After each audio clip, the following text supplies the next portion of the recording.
بسم اللہ الرحمن الرحیم الرحمن علم القرآن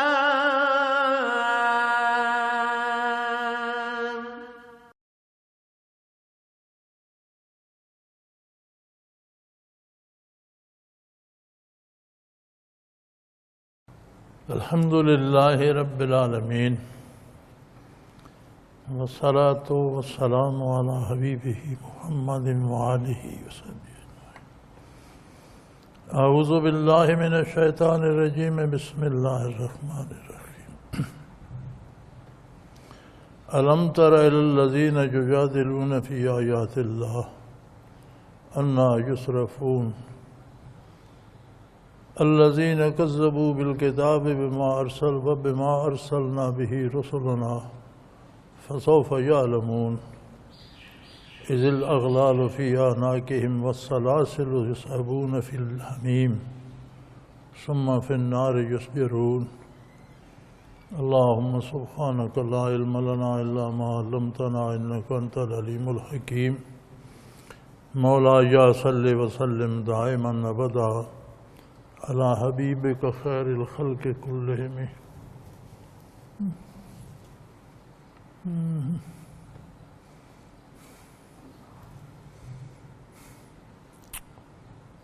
ارشاد باری ہے کہ جو لوگ اللہ کی آیات میں جھگڑا کرتے ہیں کہ آپ ان کو دیکھتے نہیں ہیں،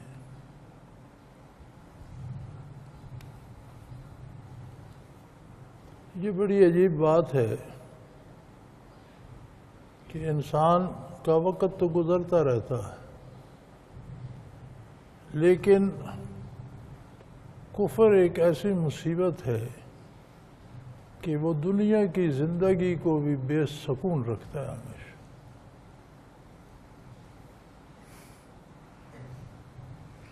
الذین کذبوا بالکتاب الذین یجادلون فی آیات اللہ، جو لوگ اللہ کی آیات میں جھگڑا کرتے ہیں، کج بحثی کرتے ہیں، بغیر دلیل کے بات کرتے ہیں، محض اپنے توہمات کی بنا پر، اپنی سوچ کی بنا پر، جس کے پیچھے کوئی دلیل نہیں ہوتی، نہ عقلی اور نہ نقلی۔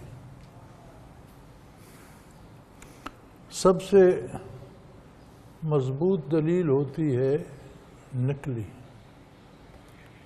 نقلی دلیل وہ ہوتی ہے جو سابقہ کتابوں میں بھی اور آج کی کتاب اللہ میں بھی اللہ کریم نے ارشاد فرمائی اور نقل در نقل وہ آ رہی ہے۔ دوسری دلیل ہوتی ہے فہم انسانی کی، جسے فہم سلیم قبول کرے۔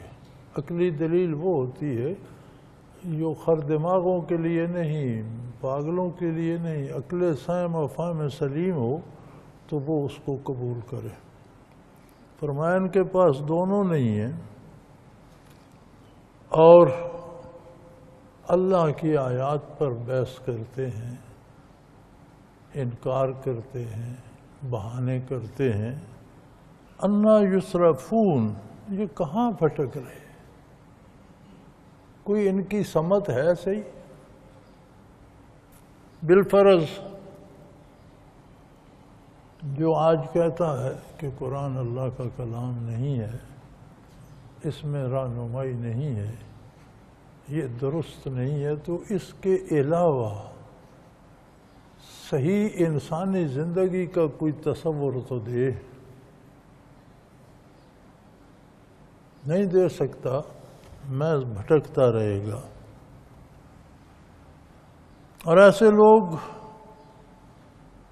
الذین کذبوا بالکتاب، جو اللہ کی کتاب کا انکار کرتے ہیں،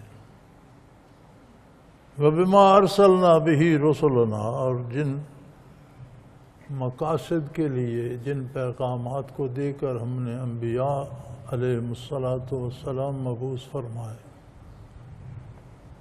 یہ بڑی عجیب بات ہے.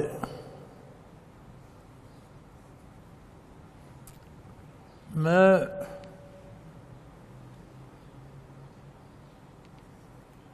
اسپتال میں تھا. جنرل صاحب معروف ڈاکٹر ہیں، وہ میرے پاس بیٹھے تھے، تو باتوں باتوں میں بات چل نکلی تو وہ کہنے لگے کہ ہمارا فوج کا قاعدہ یہ ہے کہ جو بندہ کاشن دیتا ہے یا حکم دیتا ہے پہلے وہ کام وہ خود کرتا ہے. مثلا اس نے اگر کمپنی کو یا یونٹ کو اٹینشن کہنا ہے تو پہلے خود اٹینشن ہو جاتا ہے، پھر آرڈر دیتا ہے اٹینشن. میں نے کہا ضابطے بنانے والوں نے یہ ضابطہ بھی قرآن سے لیا ہے، مانے یا نہ مانے لیکن یہ اصول بھی قرآن کا ہے. اللہ کریم جس سمت بلاتے ہیں اس سمت چلنے والا پہلے نبی مبعوث کرتے ہیں، اور نبی معصوم ہوتا ہے. نبی سے خطا کا، گناہ کا تصور، غلطی کا تصور ممکن نہیں. جس دین کی طرف وہ دعوت دیتا ہے سراپا عمل ہوتا ہے.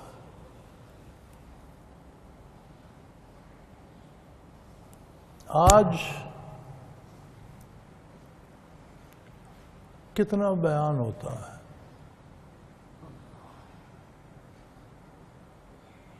تبلیغ والے لوگ لگے ہوئے ہیں، قرآن پڑھانے والے لگے ہوئے ہیں، قرآن بیان کرنے والے بے شمار مدارس ہیں، شہر مساجد سے بھرے ہوئے ہیں. جمعۃ المبارک ہے، ہر مسجد میں بیان ہو رہا ہوگا. لیکن عجیب بات ہے، لوگ جیسے آتے ہیں ویسے سن کے چلے جاتے ہیں.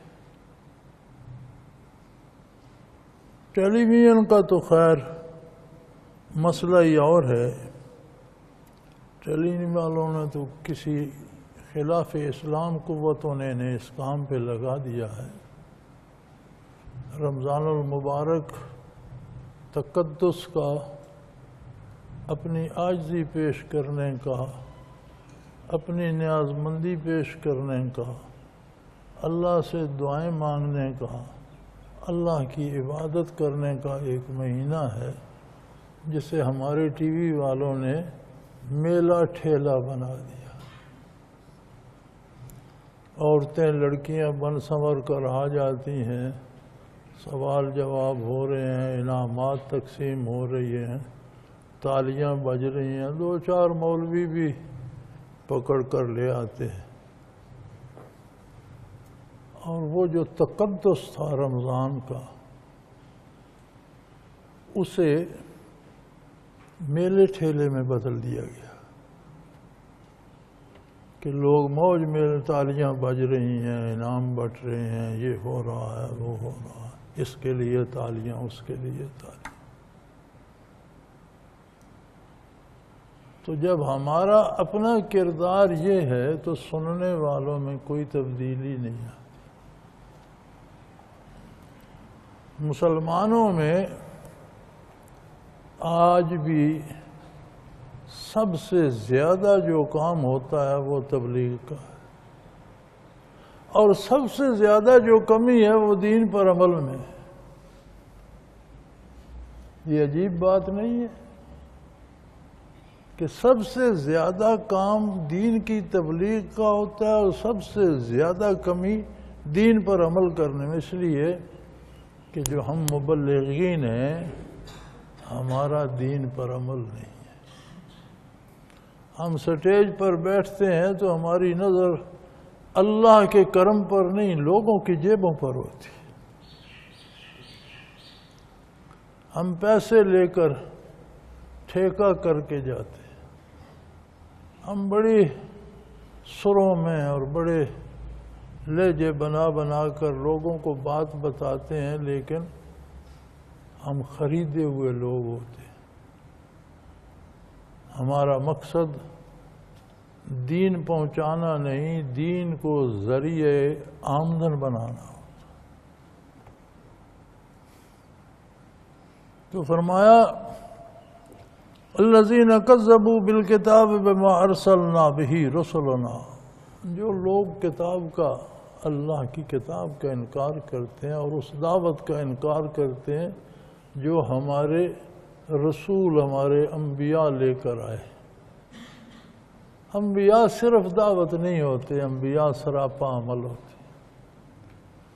انبیاء کسی کو کہتے ہیں نماز فرض ہے تو پہلے نماز ادا کرتے ہیں، کسی کو کہتے ہیں روزہ فرض ہے تو خود روزہ رکھتے ہیں، کسی کو بتاتے ہیں یہ کام جائز ہے اور یہ ناجائز ہے، پہلے سب سے پہلے اللہ کا نبی، اللہ کا رسول اس پر عمل کرتا۔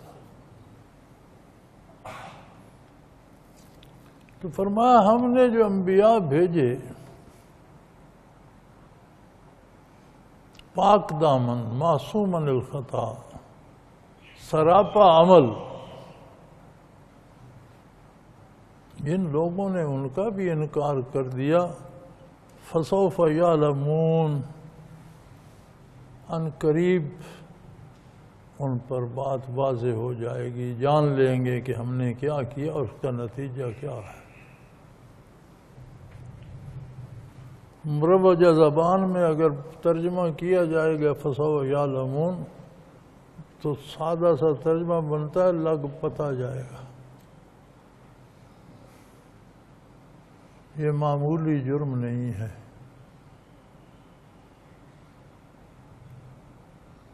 دو درجے ہیں انکار کے، ایک تو یہ ہے کہ ماننے سے ہی انکار کر دے، وہ تو کلی طور پر گیا، یہ تو کفر ہے، اس کا کوئی علاج نہیں سوائے توبہ کے، وہ بھی موت سے پہلے۔ دوسرا انکار یہ ہے کہ ہم مانتے تو ہیں، بات درست ہے، عمل نہیں کرتے،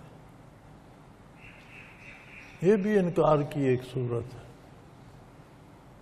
مانتے ہیں اللہ کا قرآن ہے، اللہ کی کتاب ہے، سچا ہے، اللہ کا نبی، اللہ کا رسول سچا ہے، تمام انبیاء اللہ کے نبی سارے سچے تھے، اللہ سب پر سلامتی نازل فرمائے،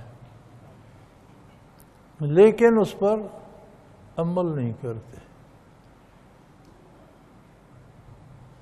تو یہ بھی ایک طرح سے نہ ماننے والی بات ہے، اللہ اس سے پناہ دے۔ زندگی لمحات میں ختم ہو رہی ہے، جس طرح مٹھی سے ریت گرتی ہے، وقت اس طرح ہمارے ہاتھ سے نکلا جا رہا ہے۔ کوئی نہیں جانتا کہ کب زندگی کا چراغ گل ہو جائے۔ اس سے پہلے کہ توبہ کا وقت ختم ہو جائے، ہمیں توبہ کرنی چاہیے، ہمیں اللہ کی نافرمانی سے باز آ جانا چاہیے، ہمیں حضور اکرم صلی اللہ علیہ وسلم کا اتباع اپنا لینا چاہیے۔ فرمایا جو ایسا نہیں کرتے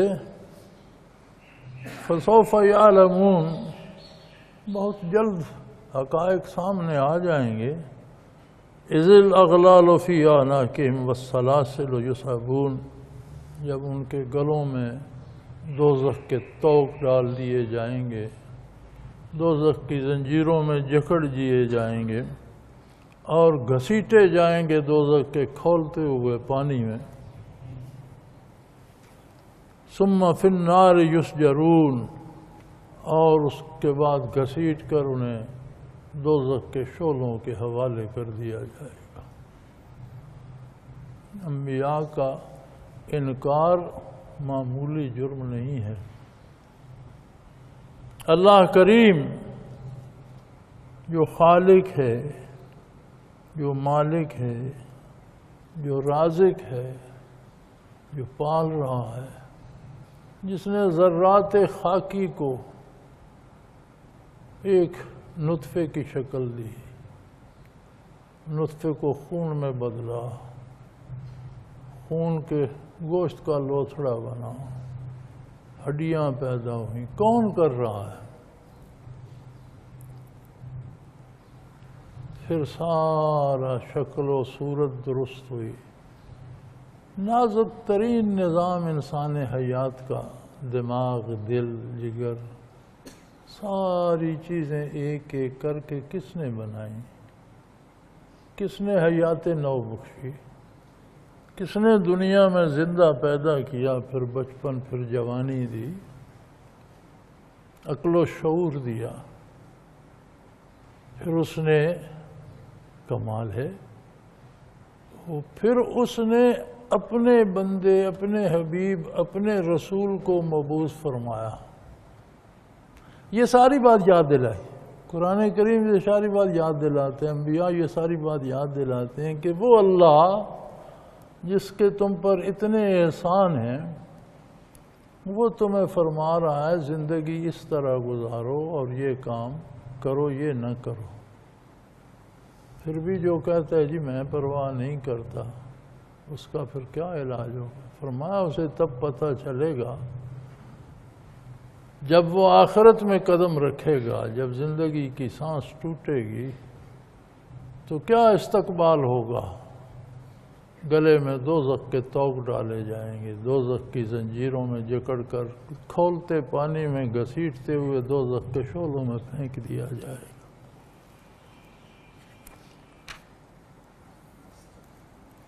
ثم قیل لہم این ما کنتم تشرکون، پھر ان سے کہا جائے گا کہ اللہ کو تو تم نے نہ مانا، اللہ کی اطاعت تم نے نہ کی، اللہ کے نبی کا اتباع تم نے نہ کیا، جن کی مانتے تھے وہ کہاں ہیں؟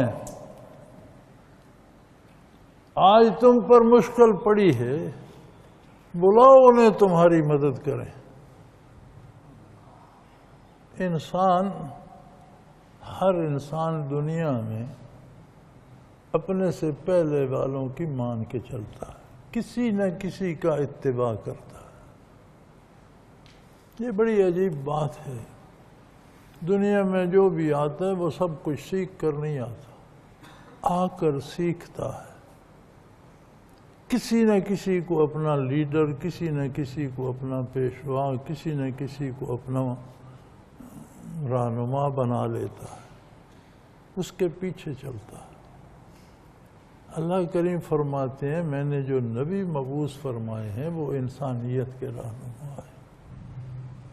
آقا نامدار صلی اللہ علیہ وآلہ وسلم مبعوث ہی ساری انسانیت کی رہنمائی کے لیے ہوئے۔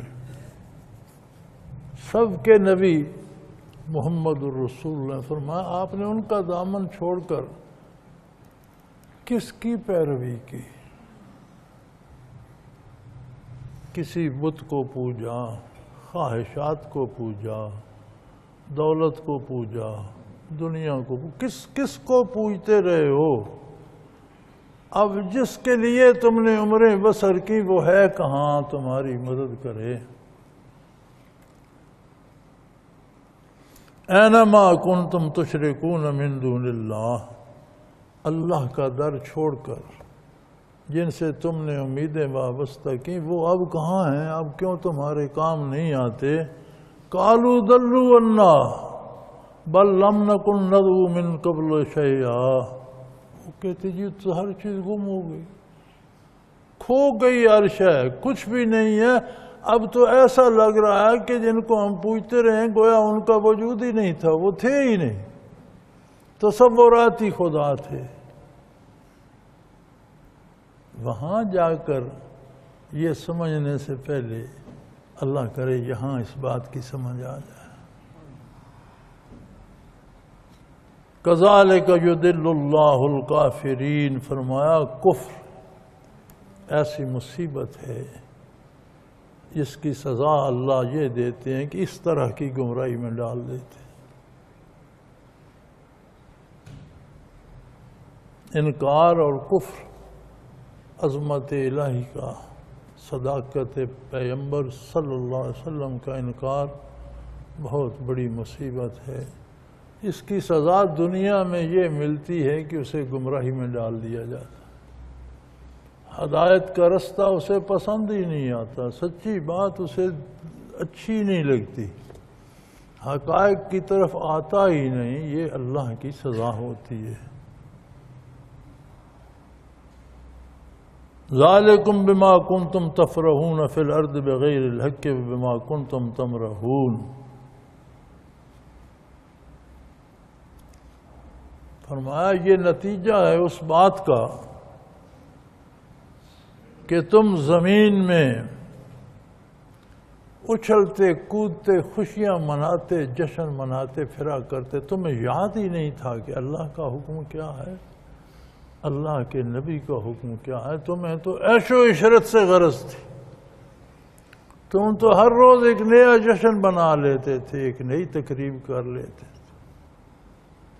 اچھلتے کودتے تھے، شور شرابہ کرتے تھے، ناحق غلط طریقے پر۔ خوشی منانا تو منع نہیں ہے، سنت کے مطابق دین کے دائرے میں رہ کر۔ اللہ کریم نے بھی 2 عیدیں مقرر کر دی ہیں، دونوں خوشی منانے کے مقام ہیں۔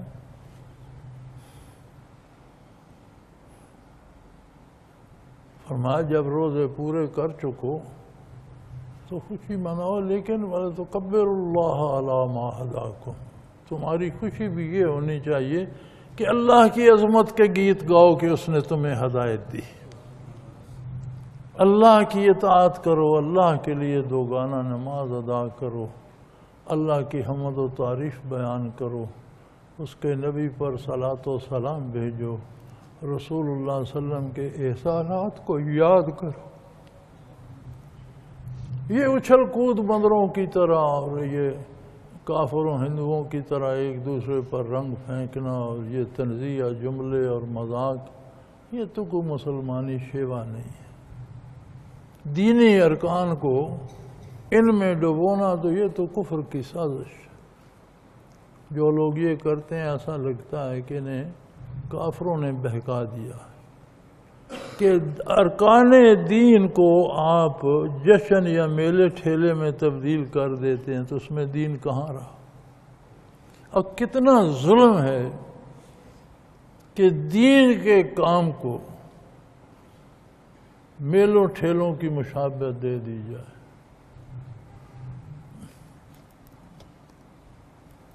ارشاد ہوگا ادخلوا ابواب جہنم خالدین فیہا، آپ سوچتے کیا ہو؟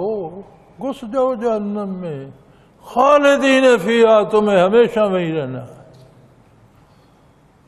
نہ تمہاری زندگی ختم ہوگی نہ جہنم سرد ہوگا۔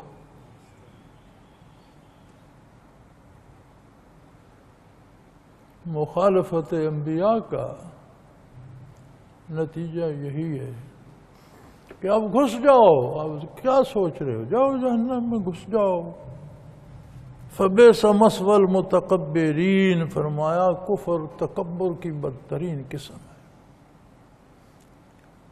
بندہ من مانی کرتا ہے کہ جو میں کہتا ہوں وہ ٹھیک ہے۔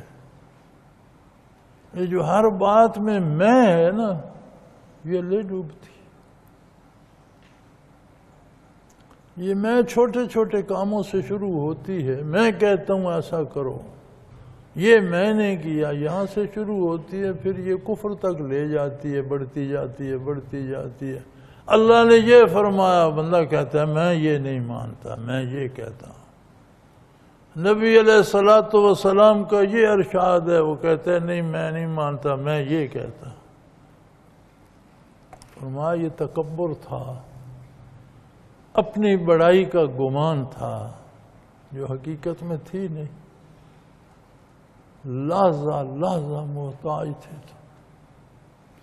دل کی ایک ایک دھڑکن کے محتاج، ایک ایک سانس کے آنے جانے کے محتاج، اور کہتے تھے نہیں میں کہتا ہوں، میں کیا ہے؟ فرمایا اس کا نتیجہ بھگتو۔ فَبِئْسَ مَثْوَى الْمُتَكَبِّرِينَ، جو لوگ تکبر کرتے ہیں اور دین کے مقابلے میں اڑتے ہیں، کیا برا ٹھکانہ انہوں نے تلاش کیا، کیا بری جگہ ہے جہاں وہ پہنچے۔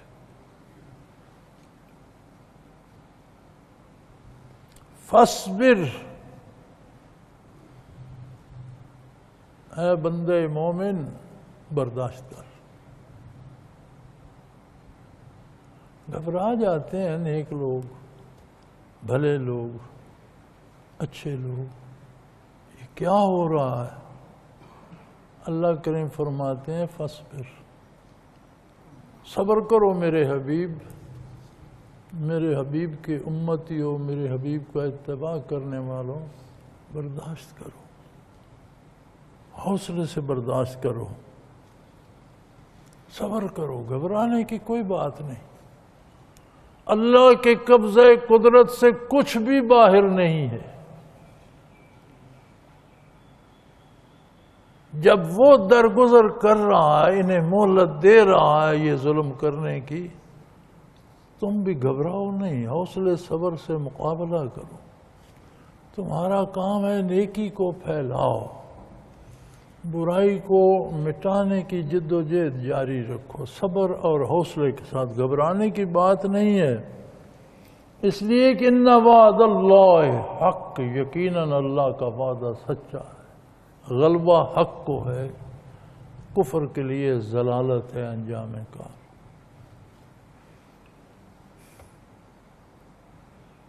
فَإِمَّا نُرِيَنَّكَ بَعْضَ الَّذِي نَعِدُهُمْ، ہو سکتا ہے آپ کی حیات دنیاوی میں بعض وعدے پورے ہو جائیں جو کفر پر، کافروں پر عذاب کے ہیں، اللہ انہیں ذلیل و رسوا کر دے، ان پر وہ وعدے پورے ہو جائیں، اور پورے ہوئے۔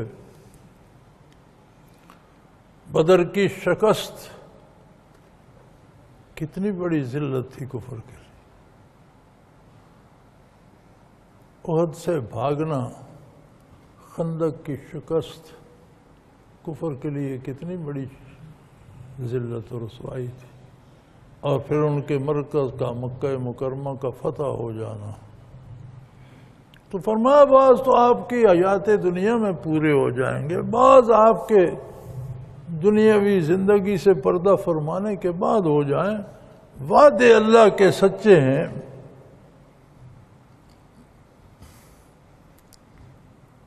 فَإِمَّا نُرِيَنَّكَ بَعْضَ الَّذِي نَعِدُهُمْ أَوْ نَتَوَفَّيَنَّكَ فَإِلَيْنَا يُرْجَعُونَ، بعض آپ کی دنیاوی حیات مبارکہ میں پورے ہو جائیں گے، بعض آپ دنیا سے پردہ فرما جائیں گے تو پورے ہو جائیں گے۔ اور انجام کار ایک بات تو، آخری بات تو یہ ہے کہ سب نے مڑ کر میرے پاس ہی نہیں آنا، فَإِلَيْنَا يُرْجَعُونَ، یہیں آ جائیں گے، کہاں جائیں گے؟ اگر دنیا میں اللہ نے مہلت بڑھا دی، عذاب نہ بھی دیا، تو کافر جائے گا کہاں؟ واپس میری بارگاہ میں ہی آئے گا، پھر کیا ہو؟ پھر کون بچائے گا؟ وَلَقَدْ أَرْسَلْنَا رُسُلًا مِّن قَبْلِكَ مِنْهُمْ مَنْ قَصَصْنَا عَلَيْكَ وَمِنْهُمْ مَنْ لَمْ نَقْصُصْ عَلَيْكَ، آپ سے پہلے بھی ہم نے رسول مبعوث فرمائے، جن میں سے کچھ کا تذکرہ آپ صلی اللہ علیہ وسلم سے کیا گیا، جن کا ذکر قرآن میں نازل فرمایا گیا، ایسے بھی ہیں جن کا ذکر خیر نہیں کیا گیا۔ قرآن کریم نے دین سمجھانے کے لیے جہاں ضرورت سمجھی وہاں اللہ نے انبیاء کا، رسولوں کا ذکر کیا، جن کی ضرورت نہیں سمجھی نہیں کیا گیا۔ لیکن نبی اللہ کا محبوب اور اللہ کی طرف سے معین مقرر ہوتا ہے، متعین ہوتا ہے، اور نبی کوئی شعبدہ باز نہیں ہوتا، مداری نہیں ہوتا کہ جہاں کسی نے کہا پٹاری کھول کر بیٹھ گیا اور اپنے فن کا مظاہرہ کرنے لگا، بلکہ اللہ کا نبی ما کان لرسول ان یاتی بآیات اللہ الا باذن اللہ، اللہ کا نبی جب اللہ کا حکم ہوتا ہے تو اللہ کی دی ہوئی طاقت سے معجزہ پیش کرتا ہے۔ اللہ کا نبی کوئی شعبدہ باز یا مداری نہیں ہوتا کہ لوگوں نے کہا یہ کر کے دکھاؤ وہ کرنے بیٹھ گیا، ایسا نہیں ہوتا۔ ہر نبی اللہ کریم کے حکم کا پابند ہوتا ہے، جب ادھر سے حکم ہوتا ہے تب وہ معجزہ پیش کرتا ہے، جو عطا ہوتا ہے وہ پیش کرتا ہے۔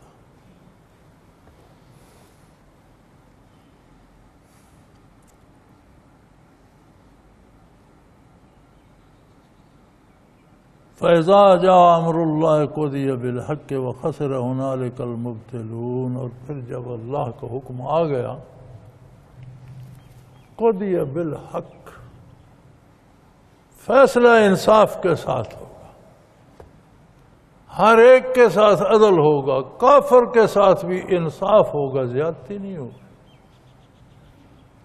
جو سزائیں، جو تکلیفیں، جو دکھ جہنم کے ہیں، یہ اس کے کردار کا نتیجہ ہے، اس پر زیادتی نہیں ہے، اس کے اپنے کردار کا نتیجہ ہے۔ اللہ نے انبیاء بھیج کر کتابیں نازل فرما کر اسے دنیا میں بتا دیا تھا کہ یہ کرو گے تو یہ پاؤ گے۔ جنت کے انعامات بھی انسانی کردار کا نتیجہ ہیں، انبیاء کا اتباع، اللہ کی اطاعت کرو گے یہ انعامات پاؤ گے۔ دوزخ کی سزائیں بھی، کفر کرو گے، برائی کرو گے، ہر فعل کے بدلے یہ ملے گا، یہ انصاف کے ساتھ ہوگا، زیادتی نہیں ہوگی۔ قُضِیَ بِالْحَقِّ وَخَسِرَ هُنَالِكَ الْمُبْطِلُونَ۔ اور اہل باطل نقصان میں رہ گئے، خسارے میں رہ گئے، سب کچھ کھو بیٹھے۔ کتنی قیمتی زندگی ملی تھی انہیں، کتنا قیمتی دماغ دیا تھا، کتنا قیمتی دل دیا تھا، کتنی سوچنے اور سمجھنے کی قوت دی تھی، کتنے قیمتی ارشادات نازل فرمائے تھے اللہ کا کلام بندوں کے ساتھ، کتنے معصوم انبیاء اور رسل مبعوث فرمائے، کسی سے فائدہ حاصل نہ کر سکے، بہت بڑے نقصان میں چلے گئے۔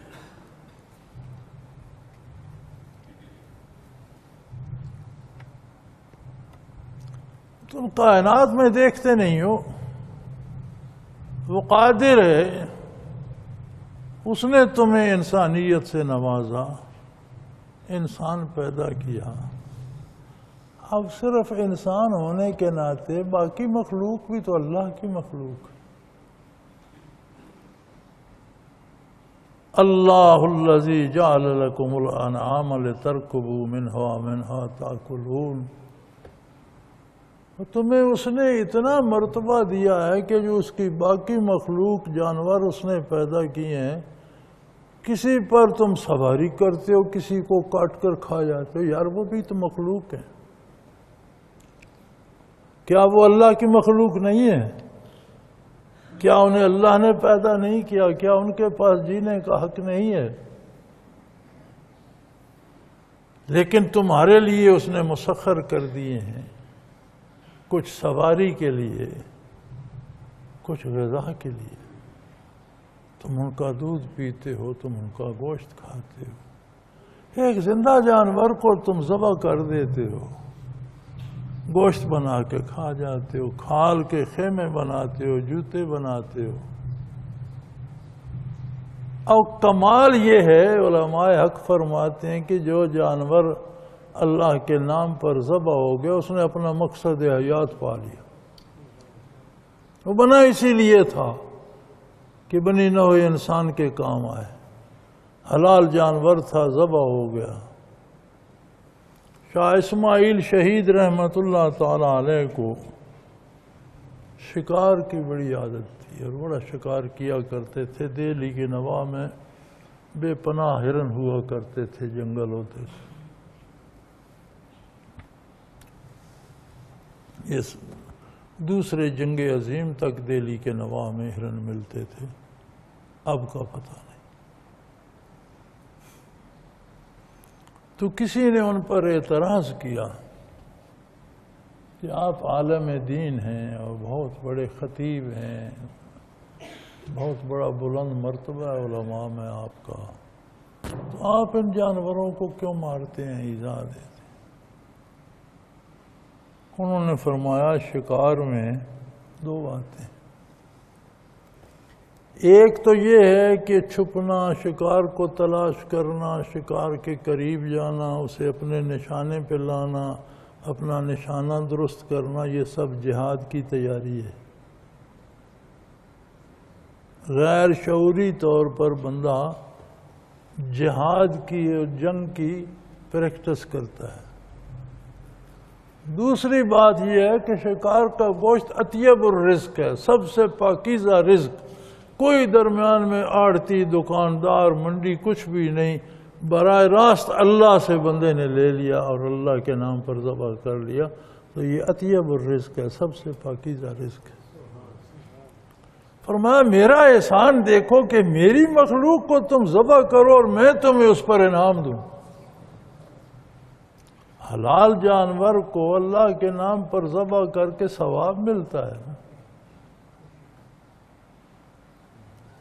وہ کیا کسی کا مصرع ہے کہ وہی ذبح بھی کرے اور وہی لے ثواب الٹا، یعنی ذبح کرنے والے کو اپنا ثواب مل گیا۔ فرمایا یہ میں نے تمہارے لیے کیا ہے، یہ اللہ کا احسان ہے تم پر۔ بعض پر تم سواری کر لیتے ہو، کسی کا دودھ پیتے ہو، تو یہ تو احسانات ہیں اللہ کے تم پر۔ وَلَكُمْ فِيهَا مَنَافِعُ وَلِتَبْلَغُوا عَلَيْهَا حَاجَةً فِي صُدُورِكُمْ وَعَلَيْهَا وَعَلَى الْفُلْكِ تُحْمَلُونَ، اور تمہارے لیے اس میں اور بھی فائدے ہیں، تم ان کو رکھتے ہو، پالتے ہو، کھاتے ہو، دودھ پیتے ہو، بیچ دیتے ہو، پیسہ کماتے ہو، تم ان کی تجارت کرتے ہو، ادھر سے خرید لیے ادھر سے بیچ دیے۔ نبی کریم صلی اللہ علیہ وسلم نے ایک صحابی کو 1 درہم دیا کہ 1 دمبا لے آؤ۔ وہ بازار گئے، انہیں 1 درہم کا دمبا مل گیا، وہ خرید کر بازار میں گھومتے رہے، ان کا 2 درہم کا بک گیا، 2 درہم کا بیچ کر 1 درہم کا انہوں نے پھر خرید لیا۔ تب لے کر بارگاہ رسالت میں آئے، دمبا بھی پیش کیا اور درہم بھی۔ آپ صلی اللہ علیہ وسلم نے فرمایا تم 1 ہی درہم لے کر گئے تھے، دمبا بھی لے آئے، درہم بھی لے آئے۔ یا رسول اللہ میں نے تجارت کی، جو پہلے خریدا تھا اسے دوسری جگہ بازار میں لے گیا، وہ 2 درہم کا بک گیا، 1 درہم کا پھر خرید لیا۔ آپ نے فرمایا اب یہ منافع جو کما کر لائے ہو یہ صدقہ کر۔ فرمایا میں نے، میری مخلوق ہے، تمہارے لیے حلال کر دیے، تمہارے لیے ان کی تجارت حلال کر دی، تم خریدتے ہو بیچتے ہو، یار تم بھی مخلوق ہو وہ بھی مخلوق ہے، یہ غلبہ ان پر تمہیں کس نے دے دیا؟ بنانے والے۔ تم ذبح بھی کرتے ہو، ثواب بھی تم ہی کو ملتا ہے، کمال نہیں ہے؟ وَلَكُمْ فِيهَا مَنَافِعُ، تمہارے لیے اس میں بے شمار فائدے رکھ دیے۔ وَلِتَبْلُغُوا عَلَيْهَا حَاجَةً، اور تم اپنی ضرورتوں کے لیے کبھی انہیں کاٹتے ہو، کبھی ان پر سواری کرتے ہو، کبھی انہیں بیچ دیتے ہو، اپنی دلی خواہشات پوری کرتے ہو، اپنی ضرورتیں پوری کرتے ہو، اور ان جانوروں پر سواری کرتے ہو۔ اور میں نے تمہارے لیے کشتیاں اور جہاز بھی بنا دیے، تم پانی پر بھی سواری کیے پھرتے۔ کس نے وہ مٹیریل پیدا کیا جس سے جہاز بنتے ہیں؟ کس نے سمندر اور دریا پیدا کیے؟ کون بارش برساتا ہے؟ کس نے تمہیں عقل و شعور دیا کہ اس طرح جہاز بنا لو، اور تم سمندروں کے سینے میں چیر جاتے ہو؟ پھر تم کسی غلط فہمی میں نہ لاؤ کہ نبی کی اطاعت نہیں کریں گے، اللہ کی اطاعت نہیں کریں گے تو کیا ہوگا؟ دنیا میں بھی اطاعت نہ کرنے والا کبھی سکون کا سانس نہیں لے سکتا۔ اطاعت نہ کرنے والا بادشاہ بھی ہو سکتا ہے، صدر بھی ہو سکتا ہے، وزیر اعظم بھی ہو سکتا ہے، وزیر بھی ہو سکتا ہے، بڑے سے بڑا عہدہ بھی رکھ سکتا ہے، دولت مند بھی ہو سکتا ہے، لیکن پرسکون نہیں ہو سکتا۔ دل جلتا رہتا ہے، دماغ کھولتا رہتا ہے، طبیعت میں قرار نہیں آتا، اور پھر تم روئے زمین پر کاروبار کرتے ہو، تجارتیں کرتے ہو، سیر کو جاتے ہو، کیا تم نے زمین پر پھر کر نہیں دیکھا جو لوگ تم سے پہلے تھے اور انہوں نے انبیاء کا انکار کیا، ان کا کیا حشر ہوا؟ یہ اجڑے ہوئے ویران شہر، یہ اجڑی ہوئی بستیاں، یہ مٹے ہوئے گاؤں، کیا تمہیں بتاتے نہیں ان کا کیا حشر؟ وہ لوگ تم سے زیادہ طاقتور اور زیادہ دانشور تھے۔ نوح علیہ السلام کی قوم کے حالات پڑھے جائیں تو وہ سائنس میں اس مقام پر تھے جہاں پر آج کی سائنس نہیں پہنچی۔ عاد و سمود کے آثار دیکھیں، پہاڑ کاٹ کر اور پتھر کاٹ کر جو انہوں نے مکان بنائے، آج کی جدید مشینوں سے اس صفائی سے نہیں کاٹے جا سکتے۔ کیا خبر انہوں نے کیا کیا؟ افرادی قوت میں، مادی قوت میں بھی تم سے تکڑے تھے، دولت بھی ان کے پاس تم سے زیادہ تھی، لیکن کفر کا انجام کیا ہوا؟ تباہ و برباد ہو گئے۔ کانوا اکثر منہم واشد قوہ وآثارا فی الارض، وہ ایسے عجیب لوگ تھے کہ انہوں نے زمین پر ایسے نشان بنائے جو اب تک باقی ہے۔ فرعون کے بنائے ہوئے پہاڑ ابھی تک کھڑے ہیں نا، ابھی تک فراعنہ کے بنائے ہوئے مقابر تلاش کیے جا رہے ہیں نا۔ اتنی دولت، اتنی طاقت، اتنا عقل و شعور ان کے پاس بھی تھا۔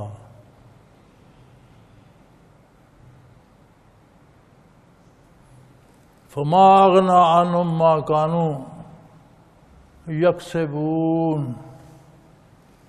لیکن جو ان کا کردار تھا، کفر اور اللہ کے نبی کی، انبیاء کی نافرمانی، وہ انہیں لے ڈوبا۔ وسائل ان کے پاس تھے، عقل و شعور تھا، وسائل تھے، طاقت تھی، قوت تھی، زندگی تھی، اس سب کے باوجود کوئی وسیلہ، کوئی ہنر، کوئی ایجاد انہیں بچا نہیں سکی، کیونکہ انبیاء کی نافرمانی اتنی ہی خطرناک ہوتی ہے جب تباہی آئی اور بالکل نابود ہو، قصے پارینہ ہو گئے۔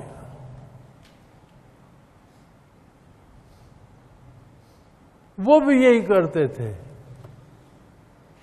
ان کے پاس بھی مختلف علوم تھے، سائنس کو جانتے تھے، اپنی سیاسیات بنا رکھی تھیں، حکومتیں بناتے اور گراتے تھے، عہدے بناتے اور گراتے تھے، مخلوق کے لیے قانون بناتے اور توڑتے تھے۔ فلما جاءتهم رسل بالبینات فرحوا بما عندهم من العلم، جب اللہ کے نبی روشن دلیلیں لے کر ان کے پاس آئے تو انہوں نے کہا یار ہم تو خود دانا ہیں، ہم تو خود بہت جانتے ہیں، ہماری ایجادات کو دیکھو، ہمارے پاس سائنس ہے، ٹیکنالوجی ہے، ہماری بنائی ہوئی چیزوں کو دیکھو، ہمارے بنائے ہوئے نظام کو دیکھو، ہم حکومتیں بناتے ہیں، ہم حکمران بناتے ہیں، بادشاہ بناتے ہیں، ہم عہدیدار بناتے ہیں، ہم پبلک کے لیے قانون بناتے ہیں، ہر بندے کو اس پر عمل کرنا پڑتا ہے، ہمیں اتنی عقل، اتنا شعور، اتنا علم ہے ہمارے پاس کہ ہمیں تمہاری تعلیم کی کیا ضرورت ہے۔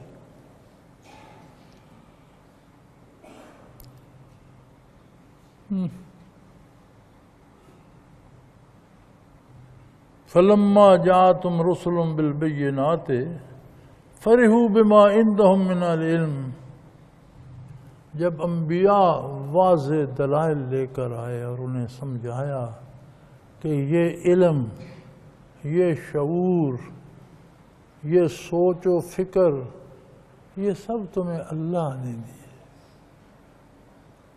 اس کی عظمت کا اقرار کرو اور جو نعمتیں تمہیں دی ہیں اس کی اطاعت میں صرف کرو، اس کی نافرمانی میں صرف نہ کرو۔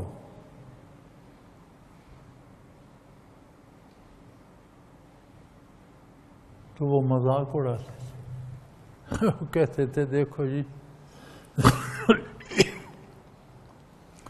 یہ ہمیں سمجھا رہے ہیں،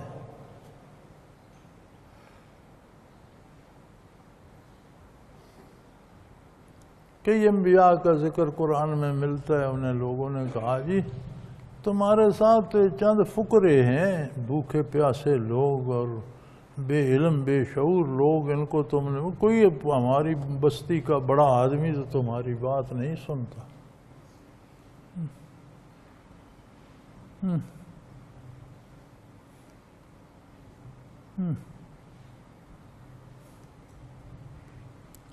جاءتهم رسل بالبینات فرحوا بما عندهم من العلم، جب اللہ کے نبی واضح اللہ کی باتیں لے کر، اللہ کے دلائل لے کر، اللہ کے ارشادات لے کر مبعوث ہوئے تو وہ جو ان کے پاس علم تھا اس پر فخر کرنے لگے، ٹھکرا دی انبیاء کی بات۔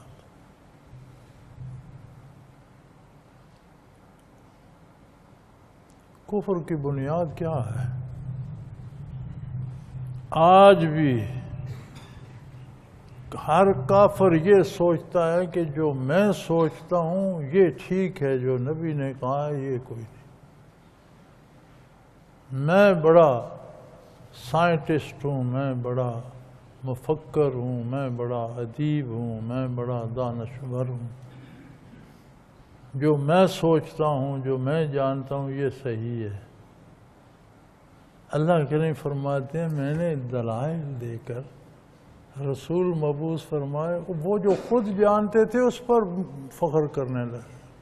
ہمیں کیا ضرورت ہے جی کسی سے سیکھنے کی، ہم خود بہت جانتے ہیں۔ وَحَاقَ بِهِم مَّا كَانُوا بِهِ يَسْتَهْزِئُونَ، انبیاء کی تعلیم کا مذاق اڑاتے تھے، وہ جو انہوں نے نبیوں کی تعلیم کا مذاق اڑایا بالآخر وہ ان کے گلے پڑ گئے، دنیا میں بھی ذلت و خواری کے ساتھ تباہی سے دوچار ہوئے، آخرت میں بھی ابدی تباہی ان کے حصے میں آ گئی۔ پھر فرمایا عجیب بات ہے،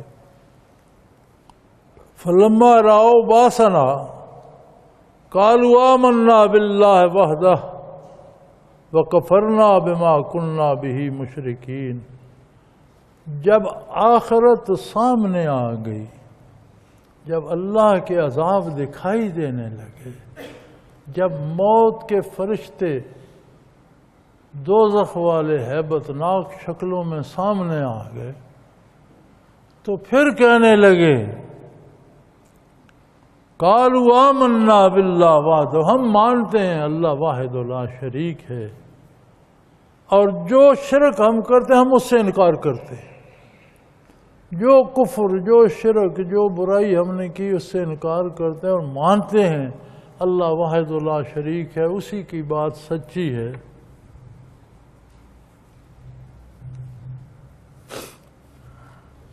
فرمایا جب برزخ واضح ہو جائے، عذاب کھل کر سامنے آ جائے، آخرت دکھائی دینے لگے، پھر ایمان فائدہ نہیں دے۔ جب تک برزخ پوشیدہ ہے، اللہ کا نبی خبر دے رہا ہے، اس کو سچا مان کر ایمان لو، ایمان ٹھیک ہے۔ جب تم خود دیکھ لو گے پھر ایمان لانا نہ لانا تمہاری مجبوری ہے، پھر کیا فائدہ۔ جب ملک الموت دکھائی دیا تو فرعون نے بھی کہا کہ میں اس اللہ پر ایمان لاتا ہوں جو موسیٰ و ہارون کا رب ہے۔ فرمایا الان آپ مانتے ہو؟ قد کنت من الکافرین، اب تک تو تم کفر کرتے رہے، اب جب آخرت کھل گئی اب مانے بغیر چارہ کیا ہے؟ اب تمہارا ماننا کیا حیثیت رکھتا ہے؟ لیکن علماء فرماتے ہیں ایمان بھی بڑی دولت ہے۔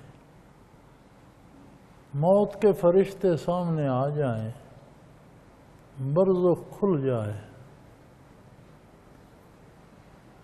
ہمارے لوگ کہتے ہیں کہ مریض کی نظر کھڑی ہو، رک گئی ہے، ٹک گئی ہے ایک جگہ، گھورے جا رہا ہے چھت کو،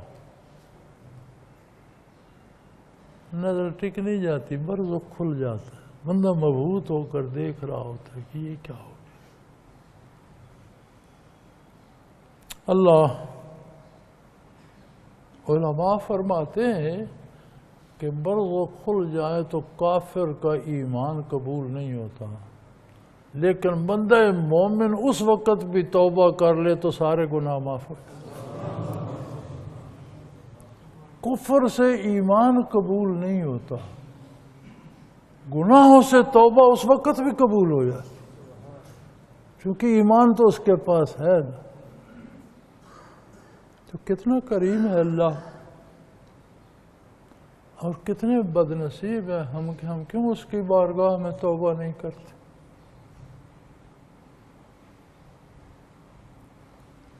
اس وقت تو کافر بھی کہہ اٹھتا ہے وَكَفَرْنَا بِمَا كُنَّا بِهِ مُشْرِكِينَ، ہم جو اللہ سے شرک کرتے تھے ہم اس کا انکار کرتے ہیں، ہم ان کو نہیں مانتے، اللہ کی وحدانیت پہ ایمان لاتے ہیں۔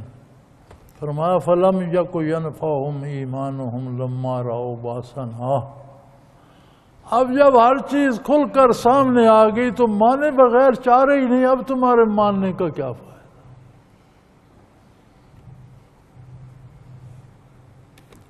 اللہ معاف کرے،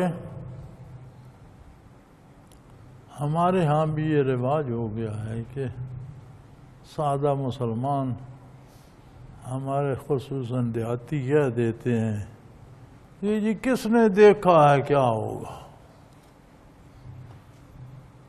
او بھائی، جب اللہ اور اللہ کے رسول نے بتا دیا تو سب کے دیکھنے سے زیادہ یقینی ہوگا۔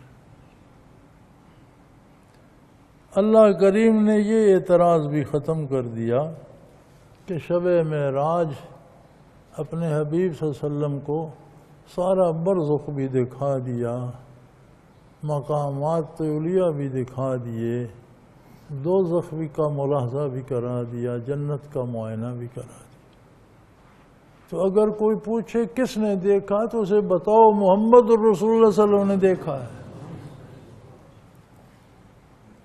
حضور اکرم صلی اللہ علیہ وسلم نے اللہ سے کلام لے کر بتایا، پھر بچشم خود بھی دیکھا۔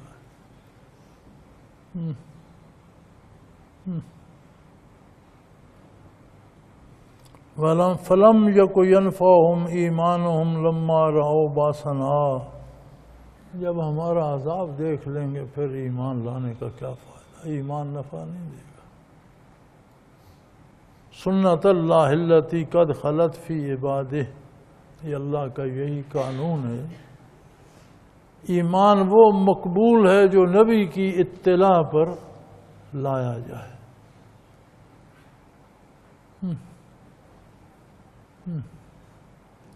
علماء حق فرماتے ہیں بچے کو یہ تصور دو میں اس اللہ کو مانتا ہوں جس سے حضرت محمد صلی اللہ علیہ وسلم بن عبداللہ جو مکہ مکرمہ میں پیدا ہوئے، جنہوں نے مدینہ منورہ ہجرت کی، جس اللہ کو جیسا وہ منواتے ہیں میں اس اللہ کو ویسا مانتا ہوں۔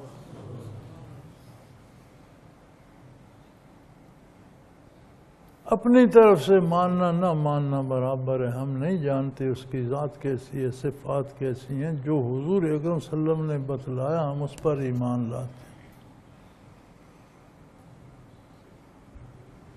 سنت اللہ التی قد خلت فی عباد، اللہ کی یہی سنت، یہی طریقہ ہے جو شروع سے آج تک اس کی مخلوق پر جاری ہے، یہی قانون فطرت ہے جو چل رہا ہے۔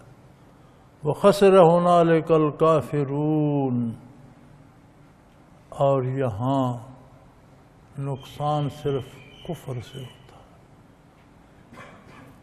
کفر نہ کرے تو فائدہ ہی فائدہ ہے۔ کفر کی اقسام ہیں، اللہ کی ذات، اللہ کے نبی، اللہ کے دین، اللہ کی کتاب کا انکار کفر ہے، ضروریات دین کا انکار کفر ہے، یہ شدید ترین قسم ہے کفر کی۔ اس سے پیچھے جو مانتا ہے عمل نہیں کرتا وہ بھی کفر ہے، وہ ہلکے درجے کا ہے، وہ اس کا معنی ناشکری ہو جاتا ہے، شکر کے مقابلے میں آ جاتا ہے ناشکری کرنا۔ تو ہر طرح کا کفر خسارے اور نقصان کا سبب ہے۔ اللہ کریم ہمیں توبہ کی توفیق دے، ہماری توبہ قبول فرمائے، نیک انجام سے دوچار کرے۔ وآخر دعوانا ان الحمدللہ رب العالمین۔ اللہ اللہ اللہ اللہ اللہ اللہ اللہ اللہ۔